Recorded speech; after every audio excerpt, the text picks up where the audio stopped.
সাত সকালে স্কুল গাড়ির ধাক্কায় মৃত্যু এক পথচারীর। মহিষাদলের গাজীপুর এলাকার ঘটনা। নিয়ন্ত্রণ হারিয়েই ঘটে বিপত্তি। ঘটনার জেরে অবরুদ্ধ হয়ে পড়ে মহিষাদল গেঁওখালী রাজ্য সড়ক। ঘাতক গাড়িটিকে আটক করেছে পুলিশ।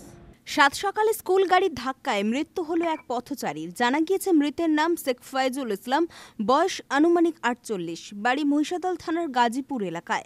জানা গিয়েছে বুধবার সকালে ফয়জুল এবং তার সাথে একটি মহিলা কাজে যাচ্ছিলেন। মহিষাদল গেঁওখালী রাজ্য সড়কের মহিষাদল গার্লস কলেজের নিকট একটি বেসরকারি স্কুলের ছোট গাড়ি নিয়ন্ত্রণ হারিয়ে রাস্তার পাশ দিয়ে হাঁটা ফয়জুল এবং এক মহিলাকে ধাক্কা মারে। মহিলা ও স্কুল গাড়িতে থাকা এক পড়ুয়া আঘাত পায়। গুরুতর আহত হন ফয়জুল।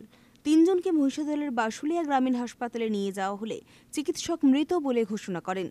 মহিলা এবং এক পড়ুয়াকে তমলুক হাসপাতালে স্থানান্তরিত করা হয়। এই ঘটনায় মহিষাদল গেঁওখালী রাজ্য সড়ক কিছু সময়ের জন্য অবরুদ্ধ হয়ে পড়ে।